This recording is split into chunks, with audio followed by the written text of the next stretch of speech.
What's going on, y'all? We're going to learn about the exponential parent function today. So let's just get straight to it. All right, so what comes to mind whenever you think of the word exponential? Well, hopefully, the word exponent comes to mind. So an exponential function is something you get whenever the variable is in the exponent.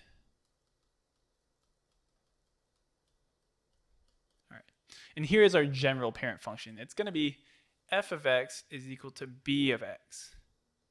And you might be like, what is b? Well, b is just a constant.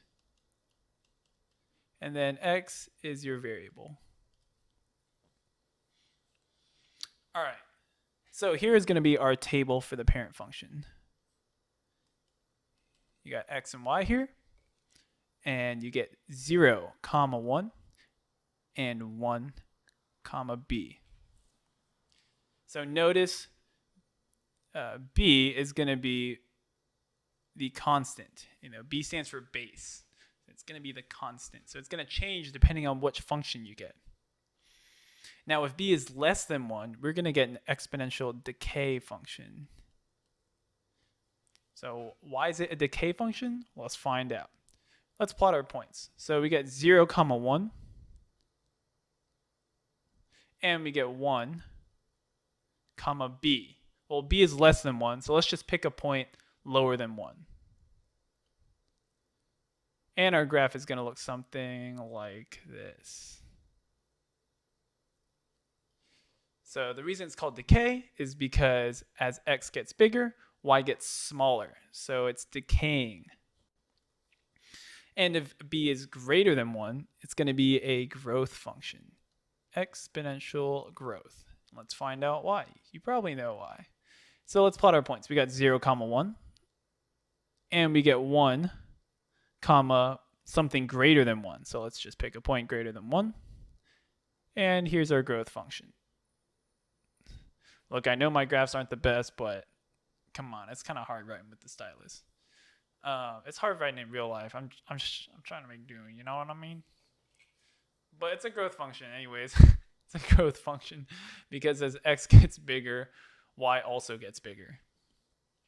So the domain of these functions is it's always going to be x is an element of the real numbers or all real numbers.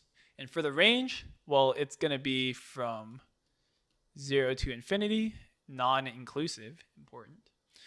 And we got a horizontal asymptote. It's going to be at y equals 0. If you take a look at both of these functions I drew, you can kind of tell that they never really touch the x-axis. It's because there's an asymptote there at y equals 0. So let's go ahead and graph two of these parent functions. First, we got an example here. We got 2 to the x. So let's go ahead and make our table. We got x and y here. So we always have 0 and 1. And we're going to have 1, b, which is 2. So all right, so let's go ahead and graph this. Let's get 0 and 1.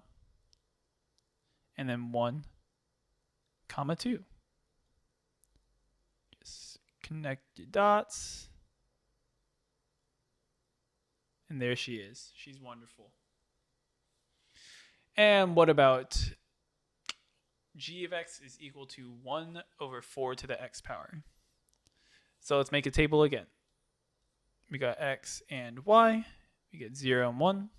And then 1 and b, which is 1/4. So let's plot these points. 0, 1. Then 1, 1/4. And just connect the dots. We got a lovely exponential decay graph. And that'll be it.